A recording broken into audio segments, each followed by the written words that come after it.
Bonjour à tous. Donc enchantée, nous sommes donc tous là ce soir pour notre nouveau lundi d'RS qui va tourner autour de l'ouvrage Jeunes en souffrance d'exclusion. Euh, voilà, je vais attendre quelques minutes que tout le monde soit prêt et je vais commencer donc par laisser la main à Jean-Pierre pour une présentation de l'ouvrage. Je vais pas vous présenter l'ouvrage, je laisserai ça aux auteurs, et je vais situer peut-être le soubassement de ce travail, puisque j'ai assuré la préface. Les auteurs m'ont demandé, et j'ai fait ça avec beaucoup d'amitié et d'honneur. Alors, ces dernières décennies, la psychanalyse s'est déployée hors divan.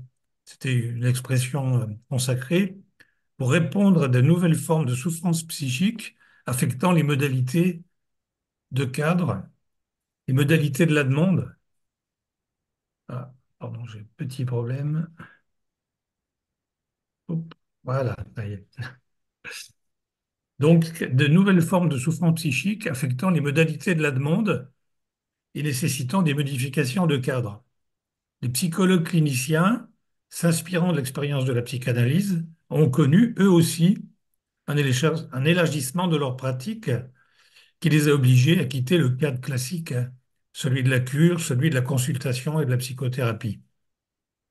Donc, ils se sont engagés dans ces cliniques qu'on a appelées hors les murs, comme par exemple celle de l'action humanitaire ou de la précarité.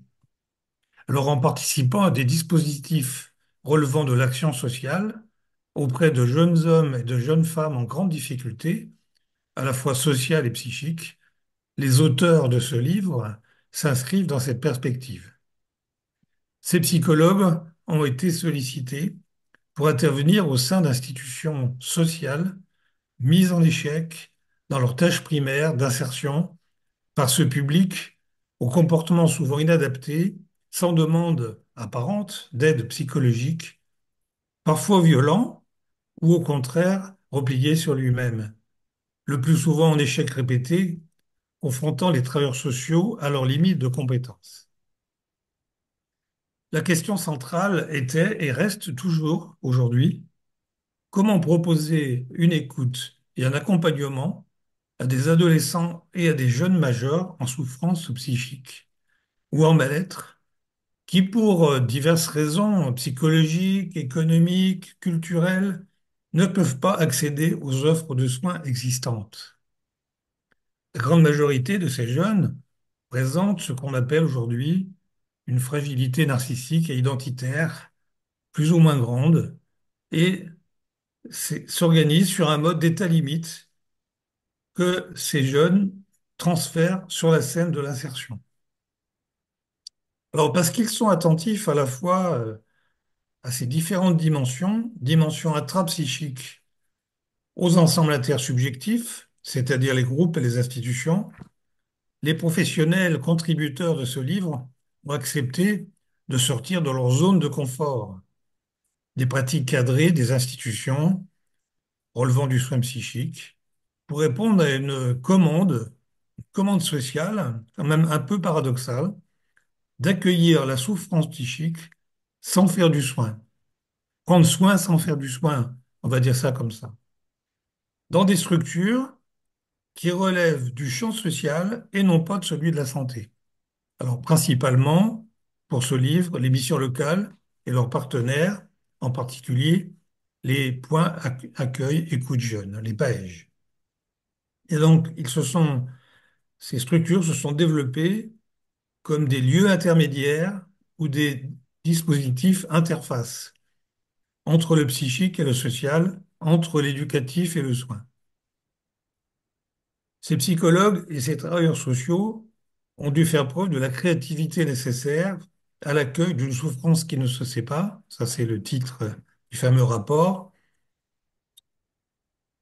Et ils ont été obligés donc d'élaborer des dispositifs de transition et des aménagements de cadre imposés par cette nouvelle clinique. Cette nouvelle clinique Elle est devenue un véritable laboratoire au sein duquel ils ont construit progressivement une modélisation théorique et méthodologique solide. Après plus de 30 ans, avec ce livre, ils ont eu le désir de transmettre leur expérience et ses fondements tout en témoignant d'un engagement éthique constant. Alors, je ne vais pas tout développer, mais je prends un point. Les auteurs évoquent en particulier un référentiel psychanalytique. Qu'est-ce à dire? Cette expression désigne bien évidemment les concepts de la métapsychologie qu'ils ont dû s'approprier pour mieux comprendre les processus à l'œuvre et en rendre compte, notamment au sein de deux dispositifs importants qui sont développés après, les entretiens individuels et les groupes. L'élaboration théorique et méthodologique, c'est, à la lecture de ce livre, pour moi, imposé à eux comme le meilleur garant d'une intervention juste et efficiente. Le lecteur trouvera donc au fil des articles les concepts qui se sont avérés les plus pertinents dans ce travail de l'intersubjectivité au quotidien. Mais évoquer ce référentiel fait aussi allusion autant à un corpus théorique qu'à un positionnement éthique, un positionnement praticien, celui inspiré de la psychanalyse, à laquelle un psychologue ou un travailleur social peut se référer sans pour autant la pratiquer, mais fondant une exigence professionnelle. Alors cette exigence professionnelle se traduit par les trois grands axes de ce livre: témoigner, élaborer, transmettre.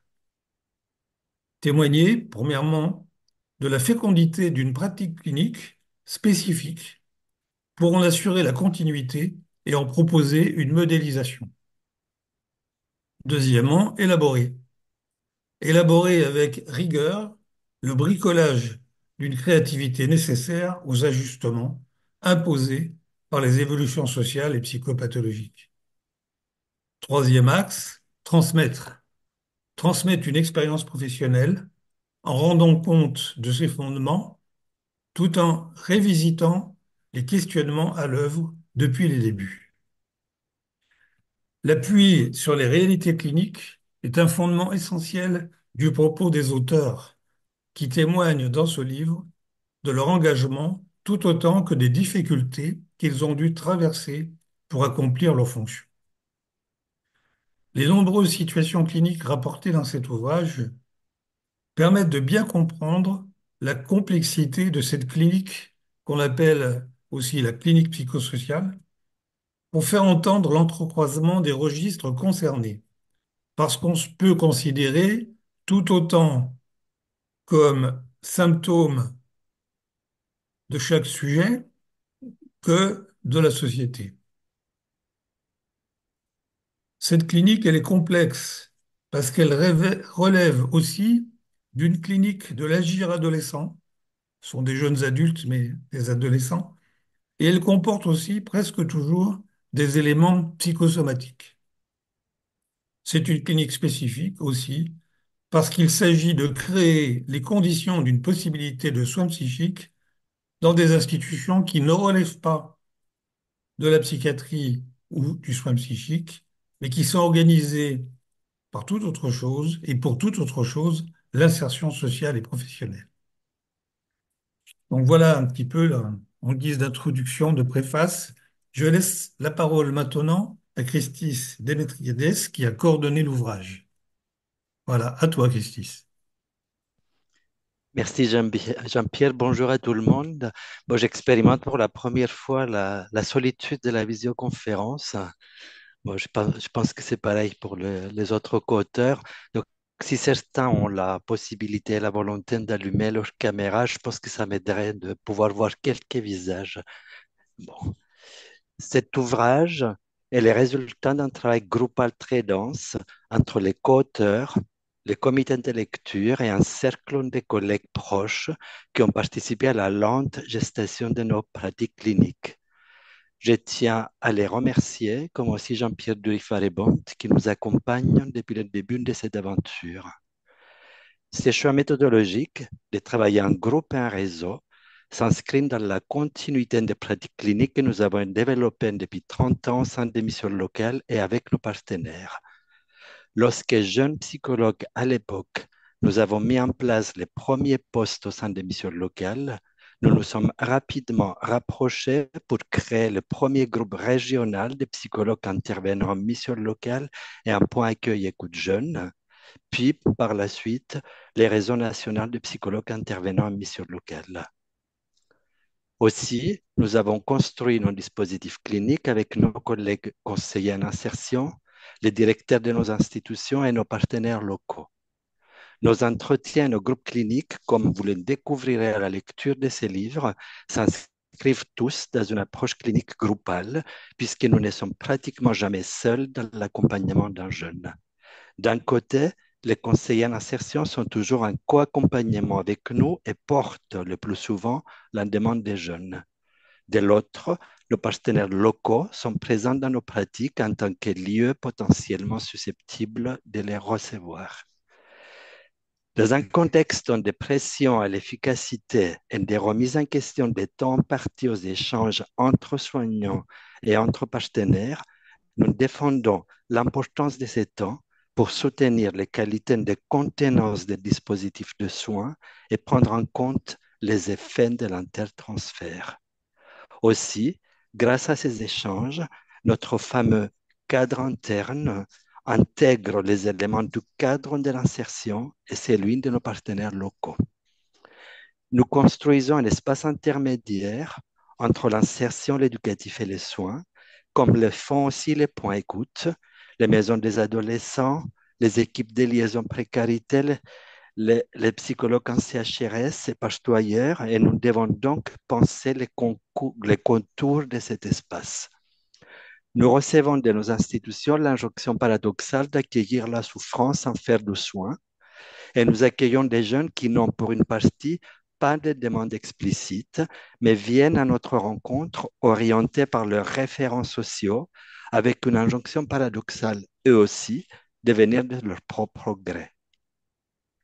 Nous devons proposer des dispositifs en fonction des jeunes que nous accueillons et du travail psychique que nous avons accompagné, ce qui ouvre une dialectique très riche entre les cadres et les processus. Nous allons à la rencontre de ces jeunes, nous nous engageons fortement dans la construction du lien, ce qui nous expose à la surprise ô combien enrichissante, mais aussi parfois éprouvante, de nos propres mouvements contre-transférentiels. S'engager auprès des jeunes en souffrance d'exclusion est une aventure dont nous essayons dans ces livres de tirer quelques enseignements. Le travail clinique permet de revisiter notre référentiel théorique, essentiellement issu de la psychanalyse, mais aussi de l'anthropologie et de la sociopolitique. Notre référentiel théorique permet d'éclairer notre clinique tout en se trouvant à son tour transformé par nos constats cliniques.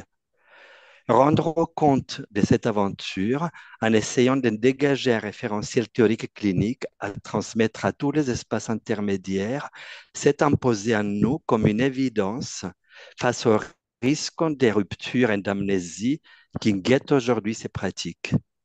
D'un côté, les institutions s'organisent peu ou pas pour capitaliser et assurer la transmission de ces référentiels. De l'autre, les modèles médicaux de diagnostic-traitement et la prévalence de l'approche neurocomportementaliste nécessaire mais pas suffisante mettent à mal la transmission d'une pensée clinique sur les soins psychiques. Or, accompagner des jeunes en souffrance d'exclusion, souffrance narcissique et identitaire qui se réactive, se dévoile et se déploie sur la scène sociale, fait appel à un intense travail psychique qui nous engage non seulement à nommer la répétition de la violence infantile sur la scène sociale actuelle, mais aussi à tenir bon face aux manifestations de cette violence dans les mouvements transféro-contre-transférentiels.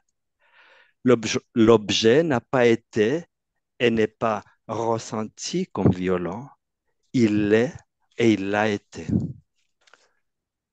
Depuis la sortie du rapport Une souffrance qu'on ne peut plus cacher en 1995, ce sont les mêmes questions qui reviennent en spirale parmi les soignants de la première ligne qui sont partis à la rencontre des populations en situation de précarité. Quel dispositif d'entretien proposer? Quelle modalité de présentation du dispositif? Quelle temporalité, fréquence, rythme, durée? Quelle attitude clinique adopter? Quelles limites? Quel lien et articulation avec les autres professionnels de l'institution? Quid du secret professionnel? Quel lien avec les autres institutions du territoire, en particulier la psychiatrie publique? Nous essayons dans ces livres d'apporter quelques réponses avec 7 articles qui peuvent être lus séparément, mais sont complémentaires. Les 4 premiers articles traitent de la question de l'entretien clinique. Je vous en donnerai quelques repères. Les 3 suivants abordent les questions du groupe et du réseau. Delphine Zenikadas vous en donnera un bref aperçu. Nous mettons en place des entretiens cliniques au sein d'institutions d'insertion, ce qui soutient la permanence et la fiabilité du cadre. Dans un travail bifocal avec les conseillers en insertion, nous arrivons à contenir et à rendre intelligibles les mouvements intertransférentiels. Nous accordons le rythme aux capacités d'investissement des jeunes que nous accueillons. Nous les relançons lorsqu'ils s'absentent. Nous les accueillons lorsqu'ils sont en retard pour leur permettre d'exercer leur emprise sur les rythmes et d'installer ainsi une série de jeux dans les transferts sur le dispositif que nous retrouverons par la suite dans les transferts sur le clinicien. Notre attitude clinique s'ajuste à leur capacité, tantôt maïotique, tantôt médium malléable, rarement en écoute silencieuse et flottante. Il s'agit de soutenir les processus associatifs et de ne pas réactiver la crainte d'un effondrement à laquelle renverrait le silence. Nous sommes des psychologues, pas des psychanalystes.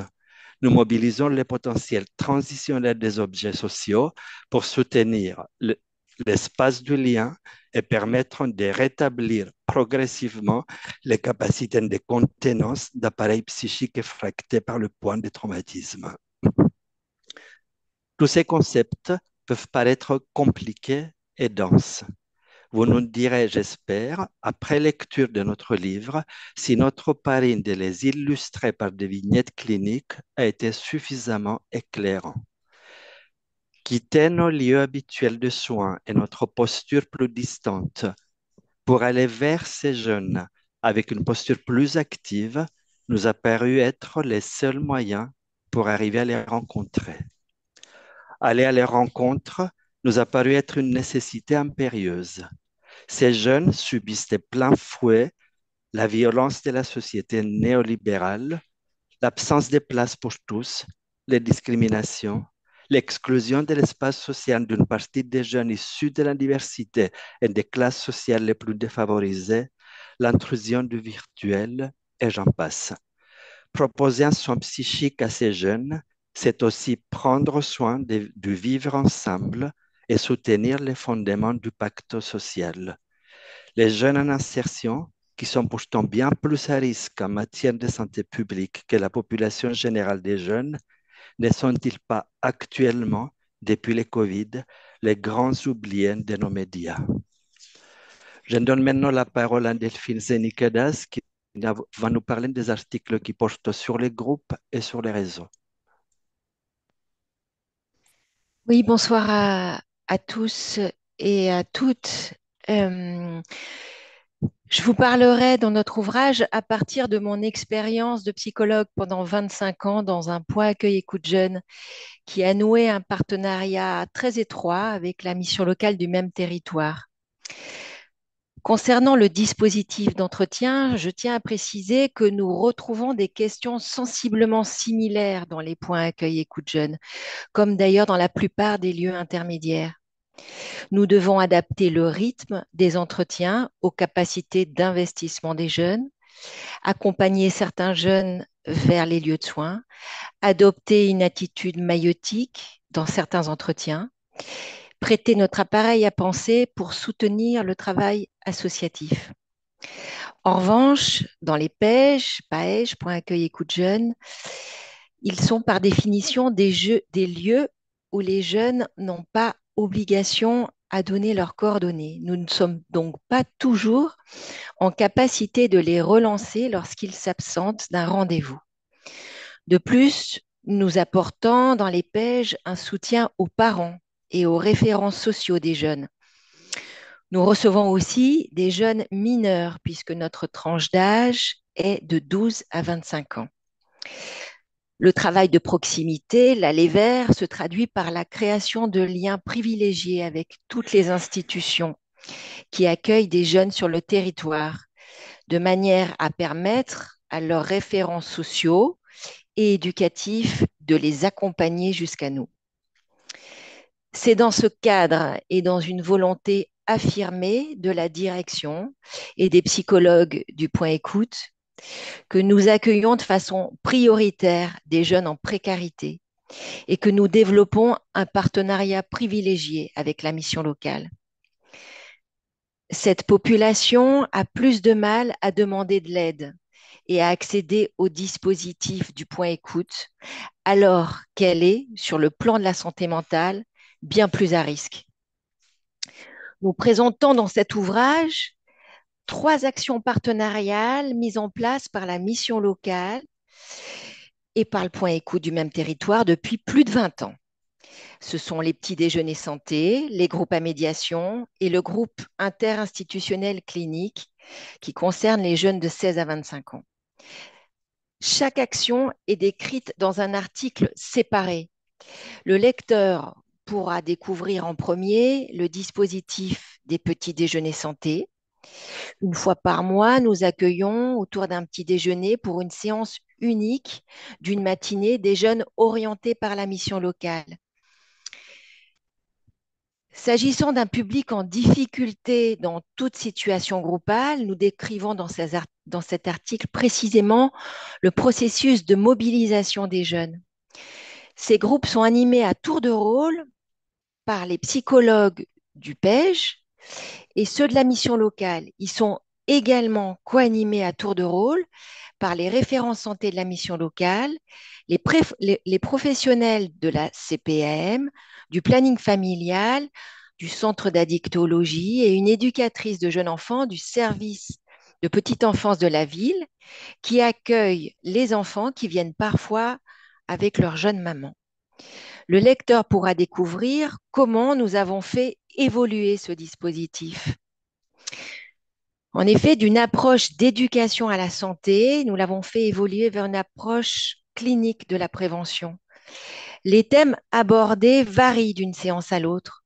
L'attitude clinique de toute l'équipe d'animation emprunte les mêmes caractéristiques que l'entretien clinique.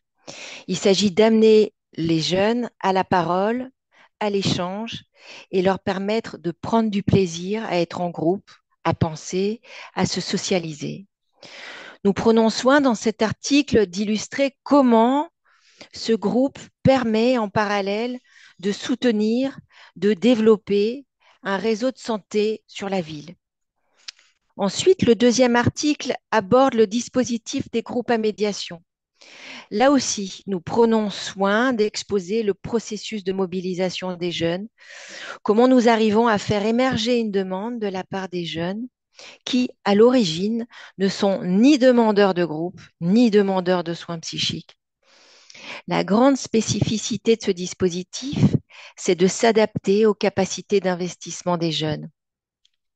Nous utilisons 3 médiations, le photolangage, le théâtre et la musique. Chaque groupe à médiation se déroule sur 5 ou 6 séances, à raison d'une séance par semaine. Après la fin d'un groupe, tous les jeunes de ce groupe et tous ceux qui ont participé à ce type de groupe les 2 dernières années se voient proposer de participer au groupe suivant, qui démarre en général 2 à 3 semaines plus tard, avec une nouvelle médiation. Nous construisons ainsi un dispositif permanent qui intègre des périodes d'absence et de présence, un objet permanent susceptibles de soutenir la continuité narcissique et identitaire de chaque jeune. Certains jeunes investiront ce dispositif pendant de longues années, avec des allers-retours, évidemment.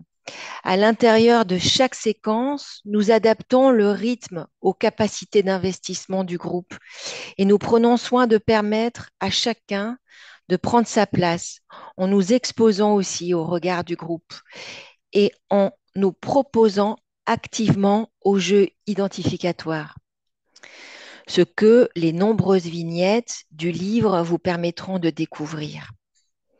Je tiens à souligner la qualité des liens entre les équipes de co-animation soutenues par les espaces d'élaboration institués entre les co-animateurs.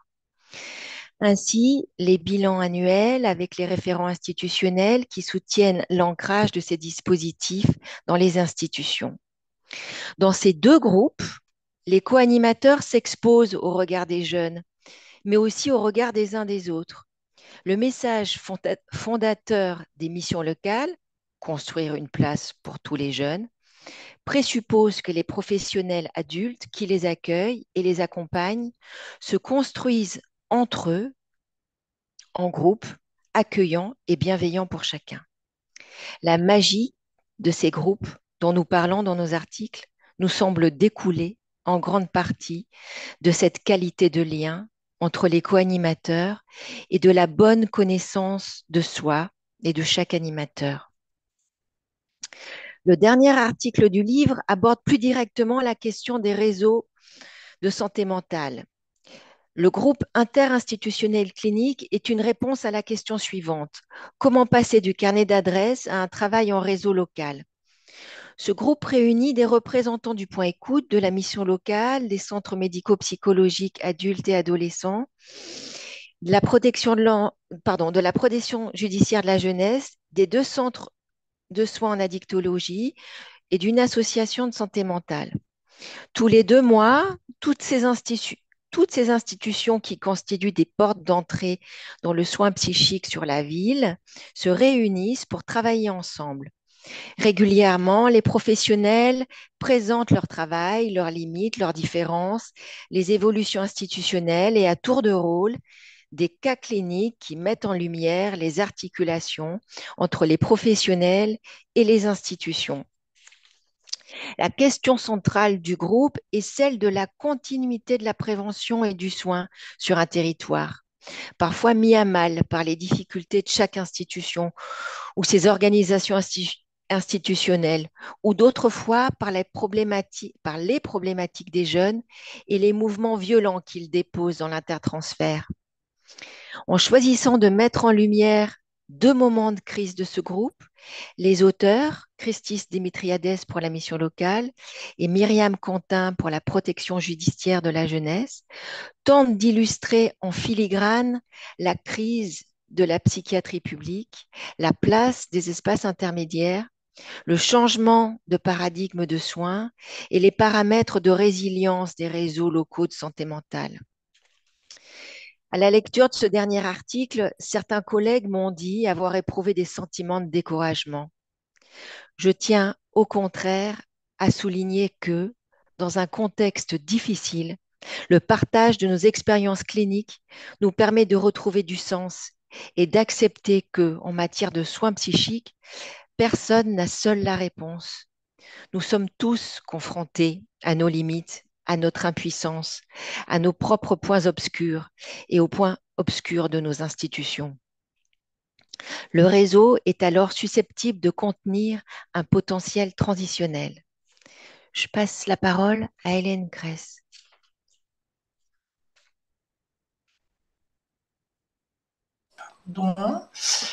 Merci.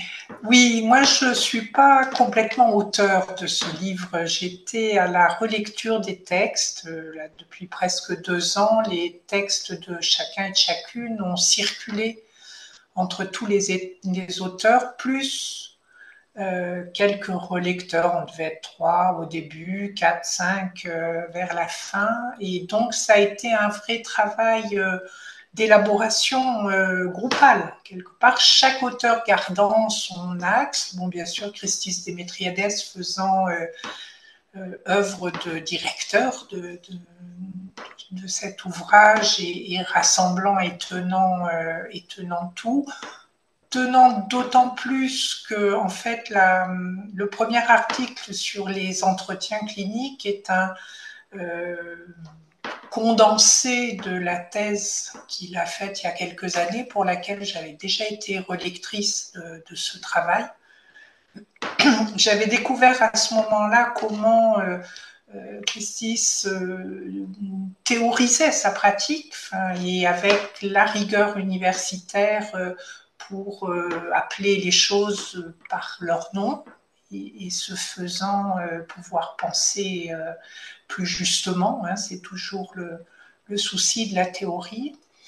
Et dans ce livre-ci, donc au-delà de ce premier temps de travail très personnel finalement qu'a fait Christis, il parvient avec d'autres psychologues, mais pas seulement des psychologues, puisqu'il y a aussi interviennent dans les écrits des textes sur les groupes, les autres accompagnants des groupes. Et donc là, il nous donne à percevoir l'aménagement de ces dispositifs. Ces jeunes avec qui il est bien difficile d'être en lien, avec qui nouer une confiance s'avère délicat, pour qui leur redonner un peu de pouvoir sur leur destin et leur positionnement est un exercice un peu périlleux. Et bien vraiment, il faut cette groupalité dont ils viennent de parler, et qui est la groupalité des professionnels et une vraie groupalité. Enfin, je crois que la question du travail en réseau, elle est autant interne à chaque institution que avec les institutions partenaires. Voilà, moi, à la lecture de tous ces articles, il m'a semblé que vraiment, c'était la spécificité de ce livre, s'adosser à une théorisation de la pratique et éclairer les aménagements nécessaires pour donc rencontrer les jeunes et leur permettre de se repositionner. J'ai envie de dire que c'est du bricolage d'artistes qu'ils ont fait, là, ces collègues. Du bricolage parce qu'il faut réinventer des dispositifs, et d'artistes parce qu'il faut s'adosser à l'art de la compréhension des enjeux psychiques, et donc théoriser suffisamment pour que l'on soit soi-même tenu. Si on veut tenir quelqu'un, c'est indispensable. Voilà, j'ai pas envie d'être plus longue pour laisser la parole à vous. Et puisque c'est aussi une des ambitions de ce livre que de continuer le dialogue avec les praticiens que vous êtes sans doute tous là, et donc de pouvoir provoquer des rebonds, des questions, des interpellations. Alors, merci. Dans un premier temps, merci pour vos interventions. Oui. Donc, à toutes et à tous. On va peut-être pouvoir passer aux questions si certaines personnes en ont. Donc, n'hésitez pas soit à poser la question dans le chat ou directement à lever la petite main et on vous laissera la parole pour la poser directement. Oui, comment je fais pour manifester que j'ai des questions à poser? Je suis encore Allez-y. là ou pas? Oui, allez-y, on vous D'accord. écoute.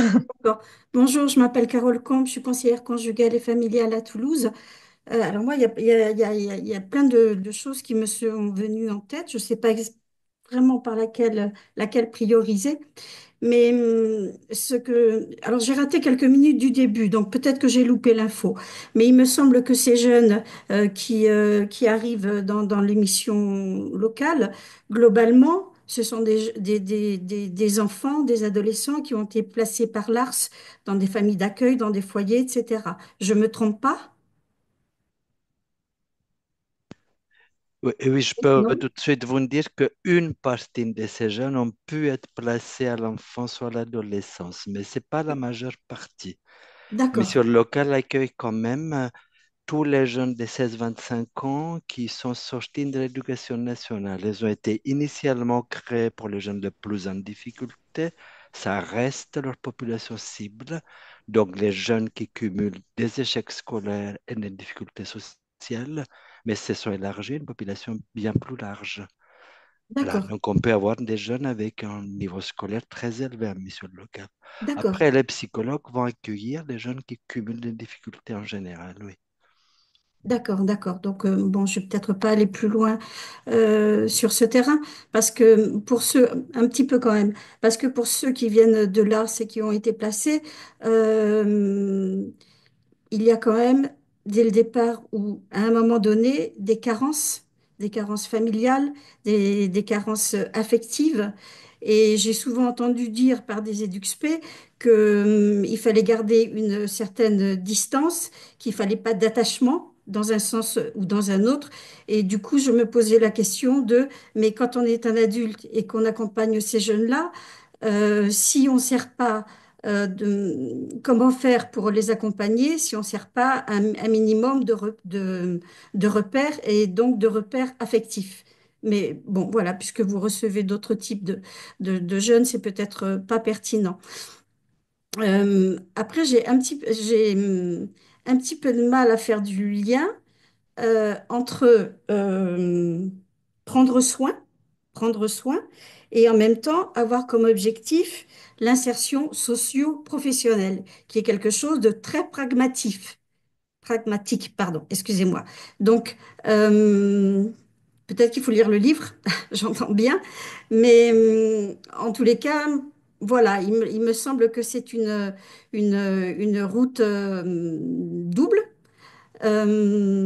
Et voilà, je me demande comment on peut concilier la posture de je prends soin de ces personnes que je reçois, mais en même temps, mon objectif, c'est de les insérer socialement et professionnellement. Il y a quand même un objectif.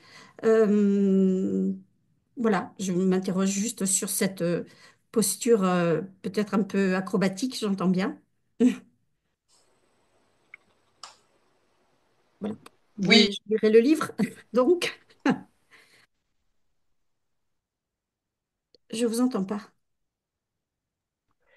Est-ce qu'on Euh, répond à chaque et- question l'une après l'autre? Je demande à notre animatrice. Est-ce qu'on récupère plusieurs questions? Parce que oui, je vois qu'il y en a Oui, plusieurs, non? s'il y en a alors plein d'autres, merci allez-y, hein. donc pour cette intervention. Effectivement, on a une question dans le chat. Je vais d'abord laisser la parole à, alors excusez-moi si je prononce mal, Wari Estelle, euh, qui souhaitait discuter en tant que directrice. Oui, merci beaucoup. Oui, alors un éclairage. Alors chaque mission locale est une association, donc c'est vrai que l'offre de service et comment on travaille avec les psychologues au sein de nos structures est différente, hein. Je pense que voilà, les auteurs pourront bien dire que d'une mission locale, rurale, pas rurale, de l'équipe pluridisciplinaire qui est en place, de la volonté aussi, hein, puisque moi je suis arrivée, il n'y avait pas de psychologue, mais j'ai tout de suite été, il y a 10 ans, chercher une psychologue pour travailler avec elle en prenant la prestation avant de l'intégrer dans notre équipe. Euh, 16 ans, moins de 26 ans. Euh, Pas forcément des problématiques lourdes pour répondre à ce que disait la dame tout à l'heure. Certes, il peut y avoir des parcours à l'aide sociale à l'enfance, quoi, mais ces jeunes-là aussi ont droit à l'oubli et des fois n'ont pas forcément envie d'en parler parce qu'on n'est que sur du déclaratif en mission locale, ce qui des fois n'est pas évident. Parce que pour corroborer, avoir tous les éléments, ben voilà, les psychologues, des fois, peuvent être en difficulté, mais c'est un maître mot. On travaille avec ce que veulent bien nous dire les jeunes. Et on peut être des fois sur des problématiques assez simples. J'ai commencé la fac pendant 3 mois, mais c'est Grèce, c'est loin de Dijon, c'est 50 minutes. Il a fallu partir de la maison et ben, je m'y suis pas fait, je suis revenue. Et moi, le maître mot que je mets, c'est je demande ce que les jeunes goûtent, mais pas forcément qu'ils adhèrent. Voilà, c'est ma manière d'amener à ce qu'ils aillent voir la psychologue. Elles ont carte blanche puisqu'on en a eu différentes et on en aura différentes au sein de la structure. C'est-à-dire que si elles ont envie de faire des cafés Milo, elles font des cafés Milo avec les jeunes. Si elles veulent travailler sur le dessin, elles travaillent sur l'illustration. Elles peuvent faire des entretiens promenades. Donc, on est un cadre, mais voilà, pour que ça soit autrement que ce que peuvent avoir connu les jeunes ou ce que peuvent craindre aussi les jeunes. C'est vrai que ce que disaient tout à préalablement les professionnels qui ont travaillé sur l'ouvrage, c'est vraiment la mise en confiance. Ça va être, c'est hors divan, c'est c'est autrement. Merci. Peut-être donner quelques réponses avant d'aller plus loin ou pas, Férouz? Parce qu'il Oui, y a beaucoup d'éléments qui arrivent déjà, oui. Euh, moi, très, très succinctement, j'ai envie de répondre à cette question des collègues que vous parliez tout à l'heure, qui rapportent que avec les jeunes carencés, il faut surtout pas d'affectivité dans l'accompagnement. Alors c'est quelque chose qu'on entend dans tous les champs, hein. Ça se dit parfois en EHPAD, ça se dit en psychiatrie, ça se dit un peu partout. Je trouve que c'est une horreur cette chose-là, parce qu'à la carence, on va rajouter de la carence, comme ça ils vont continuer à être bien empêchés d'avoir des relations. Euh, bon, carence qui souvent parle en fait de troubles plus ou moins psychiatriques, plus ou moins relationnels de leur environnement premier. Ce qui me semble indispensable en ML, en page, partout, mais a fortiori avec les jeunes, avec les prises en charge de jeunes, c'est qu'il faut investir la relation, bien sûr. On est des êtres humains, donc ça s'accompagne d'affect, d'émotions. Par contre, il faut pouvoir penser les émotions que l'on vit. C'est l'affectivité non pensée qui met à mal éventuellement les enfants. Christine le disait tout à l'heure, notre contre-transfert de professionnels, c'est-à-dire ce que les enfants, les jeunes, les personnes en général nous font vivre, il faut pouvoir en être conscient, le partager, d'où tout ce travail de groupalité des professionnels, parce que c'est bien en le partageant qu'on va pouvoir savoir qu'on est traversé par tout ça. Mais les jeunes, oui, sinon il n'y a pas de lien. S'il n'y a pas de lien interpersonnel, il n'y a pas de lien groupaux et donc il n'y a pas d'avancée et le public à ce moment-là reste un public qui regarde la vie mais qui ne D'accord, parvient pas à la vivre. d'accord, merci. Je rajouterai deux éléments. Le premier, effectivement, pour compléter l'intervention d'Hélène. Effectivement, nous sommes, enfin, nos constats cliniques depuis 30 ans, c'est qu'il y a une nécessité de s'investir dans la relation et de s'engager. Donc, cette notion de distance et pas d'attachement, elle est à réfléchir et analyser. Je suivrai plutôt la pensée d'Hélène en disant quand même que ce qui est particulier dans cette visioconférence, en plus on ne vous voit pas tous, c'est qu'on est issus de métiers très différents et qu'on a construit ensemble un langage commun. Donc, cette notion de langage commun peut induire que par moment qu'on ne puisse pas se comprendre, qu'on emprunte des termes pas de la même manière. Donc, il faut peut-être aller plus loin dans qu'est-ce que les éducateurs veulent dire quand ils disent pas d'attachement. Je pense pas voilà, il faut aller expliciter un peu plus clairement les termes parfois. Sur la question de l'insertion sociale, du paradoxe d'être à la fois du côté de prendre soin et dans l'objectif d'insertion sociale et professionnelle, je vous répondrai à ça que aller au travail, hein, c'est aussi prendre soin des soi, en même temps que ça peut être parfois se mettre à mal. Et c'est pas très différent chez les jeunes, hein. Aller au travail, hein, s'insérer, trouver une place dans la société. Ça soigne. Il n'y a pas que le soin qui soigne. Il n'y a pas que prendre soin de l'autre qui soigne. Et c'est aussi prendre soin de soi. Sur la question de l'accueil des missions locales, plus globalement, effectivement, ce qui a été dit par la directrice des missions locales, qui est clairement explicité, effectivement, que c'est un public beaucoup plus large. C'est pas que les jeunes issus de l'ASE. En revanche, sur que font les psychologues, là, j'aurais euh, une nuance, c'est-à-dire que cet ouvrage est là justement pour que chaque psychologue qui arrive dans une mission locale ne puisse pas tout à fait avoir seul à bricoler sa pratique et s'aventurer dans ce qui lui semble le plus pertinent. Je dis depuis le début que quand on a commencé en tant que psychologue, pour moi, il y a plus de 30 ans, en mission locale, on s'est tout de suite réunis à 10 parce que par la suite, on était 300 à un moment donné sur les réseaux nationaux pour échanger sur nos pratiques. On peut peut-être faire du groupe à médiation, on peut peut-être se promener avec les gens s'il le faut, mais les pratiques des psychologues ne sont pas uniquement, euh, ne doivent pas être uniquement laissées à l'initiative de chaque psychologue. Elles se valident en groupe. On est dans des situations quand on travaille sur la subjectivité, on doit soumettre et valider nos propositions et nos pratiques à un groupe de professionnels. Donc, je ne suis pas certain que de dire que chaque psychologue peut démarrer et proposer ce qui lui semble bon, euh, soit pour moi en tout cas une réponse. Le livre vient au contraire dire qu'est-ce qu'on a appris ensemble depuis 30 ans, de manière à permettre à ceux qui démarrent aujourd'hui de ne pas démarrer au même endroit et peut-être aussi faire les mêmes erreurs qu'on a pu faire nous.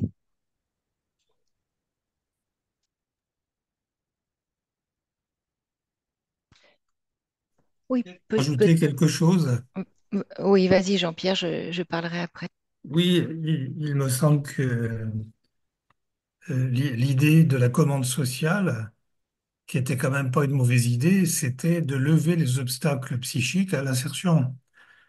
Alors la référence à la psychanalyse, c'est de se dire que de notre position de sujet, nous sommes toujours responsables, puisque on pourrait dire que ces jeunes, ou des moins jeunes, ils se trouvent en difficulté, mais qu'est-ce qu'ils font de ces difficultés? C'est-à-dire qu'on peut penser aux conduites d'échec, aux répétitions post-traumatiques, c'est-à-dire qu'est-ce qui peut changer par rapport à ça?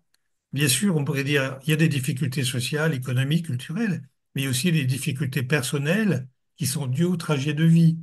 Donc, rencontrer quelqu'un qui les entend, hein, avec qui on peut en parler, on pourrait dire c'est le pari qui aura des effets, on pourrait dire, d'une prise en charge par soi-même, au lieu de se faire soit objet d'exclusion ou d'autre chose, ou objet d'insertion. Dans l'idée, c'est de la subjectivation d'une certaine manière. Et ce qui est très intéressant, c'est de voir comment, à travers ces dispositifs, vous les amenez à se, alors on dirait se prendre en charge, mais j'aime pas bien ce mot, les amener à être des jeux et non pas des objets qu'on va insérer, désinsérer, placer ici, placer là. Du coup, la question peut-être de cette dame à propos de la distance, moi j'ai proposé de parler de la proximité plutôt que de la distance. La proximité, c'est à géométrie variable. C'est-à-dire qu'il y a des gens, il faut être proche, y compris effectivement. Sinon, ça veut dire qu'on est dans la confusion. En gros, maintenant, si on touche, forcément, il y a quelque chose d'érotisé, par exemple. Alors, c'est quoi nos défenses par rapport à ça? Quand on travaille avec des adolescents ou avec des jeunes adultes, mais c'est comme avec des enfants, ils viennent s'adresser à cet écart que nous avons entre notre fonction, l'image qu'on peut donner et ce que nous sommes en tant que personne. Et c'est là qu'ils s'adressent. S'ils ne veulent pas s'adresser là, ils reviennent pas, il n'y a pas de transfert.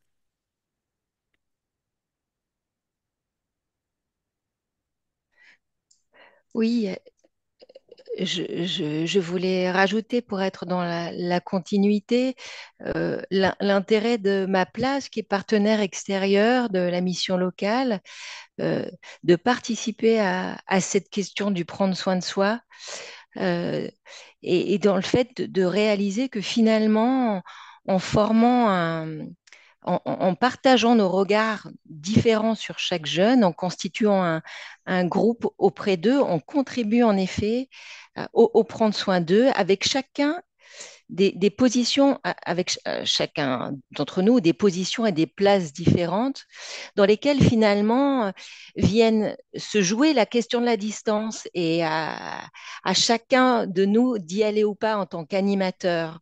Et c'est tout à fait intéressant de voir que nous, grâce les animateurs, hein, qui sont pas que des psychologues, mais il y a aussi des référents santé qui participent au groupe, par exemple. Il y a aussi des intervenants culturels.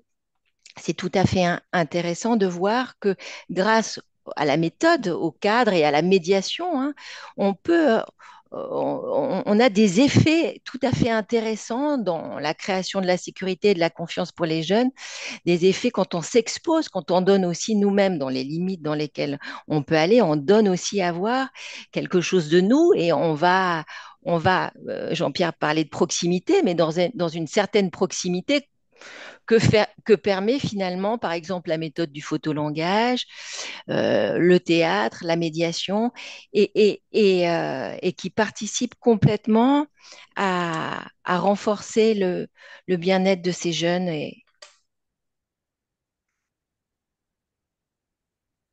Merci. Merci, merci à vous pour cette question et à vous pour cette intervention. Je vais laisser la parole à Christophe qui a une question à poser. Oui, je suis directeur de mission locale et hélas depuis peu de temps seulement avec à disposition, enfin avec une présence de psychologues. Je voulais juste dire, je pense qu'il y a il y a une dimension qui est intéressante aussi dans l'accompagnement en mission locale, c'est que euh, de par son accompagnement, notamment avec un accompagnement qui se veut un accompagnement global, il y a aussi toute une dimension qui n'est pas de l'ordre du psychologue, hein, bien sûr, mais qui est de faire grandir le jeune, de lui donner son autonomie, de permettre de développer en lui des capacités de décision, de aussi de faire des relectures, mais là je parle pas de relecture psychologique, hein, je parle de relecture tout court de parcours, ou en tout cas de choses qui peuvent être utiles pour eux, et voilà. Et puis il y a toute cette dimension de valorisation. Et je pense qu'en ça, c'est intéressant. Et d'ailleurs, l'apport des psychologues est aussi parce que justement dans cet accompagnement qui est complexe, hein, quelque part pour les conseillers de mission locale, il y a aussi cette dimension psychologique et la présence du psychologue permet aussi des échanges avec les équipes, avec les conseillers. Et donc, en fait, c'est un élément qui me semble très important. Et puis, par contre, là, je vais sur un bémol, mais c'est vrai que quand on est sur moi, j'ai très très peu de temps de psychologue sur ma structure. On en vient à des grosses difficultés pour le coup, qui sont que finalement, ce sont les conseillers qui presque doivent faire l'étiquetage du jeune en disant celui-là il en a besoin, celui-là il en a pas besoin. Pourquoi? Parce qu'on est en pénurie, hein. C'est pas du tout, ça remet pas en cause le psychologue, mais par contre ça pose un vrai problème parce qu'on sait très bien que on n'est pas du tout, les conseillers ne sont pas formés pour ça, hein, donc ils sont absolument pas en compétence pour le faire, et avec donc de forts risques de croire que ce jeune va bien alors qu'en fait, ou mieux qu'un autre.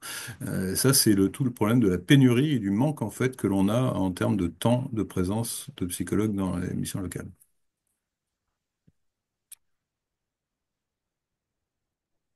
Je voulais quand même, comment dire, euh, faire quelques remarques.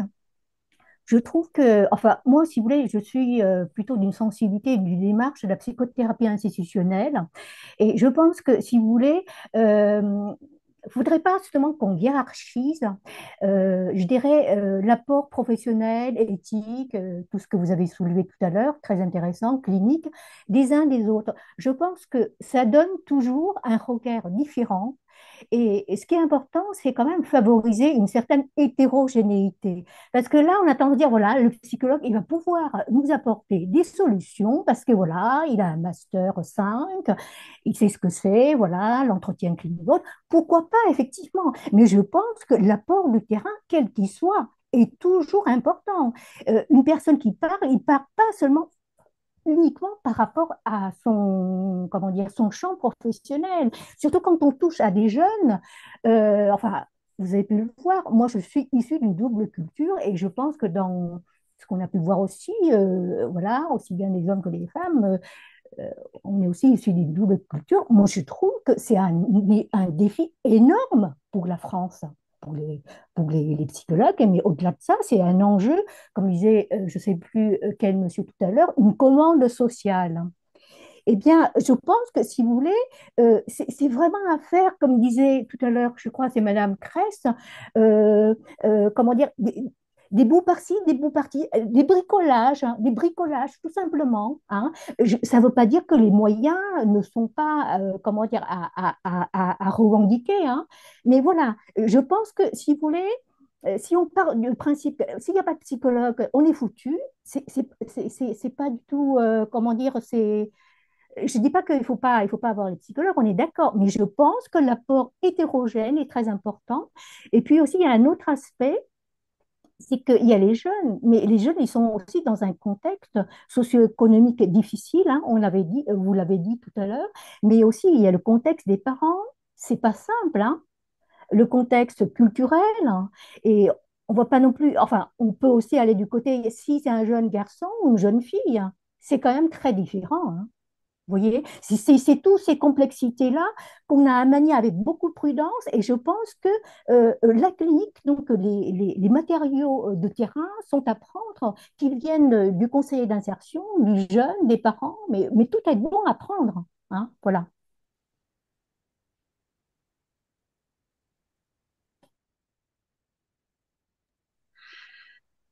Merci pour cette intervention. Je ne Il y sais a pas d'autres questions, voilà, interventions? si, il y a une dernière question peut-être. Peut-être en attendant, juste une demande des deux dernières interventions. Effectivement, l'approche globale des missions locales, l'échange avec les équipes, la place de chacun, c'est des choses qui ont été dites. Le message fondateur des missions locales, c'est une place pour tous les jeunes.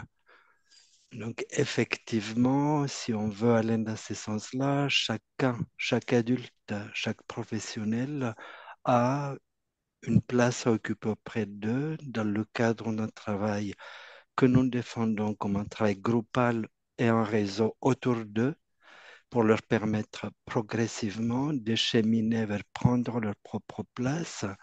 Et sur la question de enlever les freins à l'insertion, à laquelle les psychologues ont été invités du coup à intervenir, bon, nous ne pensons pas qu'il s'agit de freins à l'insertion. Ce n'est pas de cette manière-là que nous le reprenons. C'est du côté de la subjectivation, c'est-à-dire que chacun puisse prendre soin de son propre parcours en prenant appui sur les moyens qu'on peut leur donner autour. La pénurie des psychologues, bon, c'est chronique. Merci beaucoup. Bon, je pense qu'on peut donc en conclure ici. Voilà, je vous remontre donc une dernière fois l'ouvrage Jeunes en souffrance d'exclusion. Il est disponible donc sur notre site, donc les éditions RS ou en librairie. Voilà, merci à tous d'avoir été présents ce soir et d'avoir posé des questions. Et je vous souhaite une belle soirée. Au revoir, merci. Merci, au revoir. Merci Merci, à au vous. revoir à tous.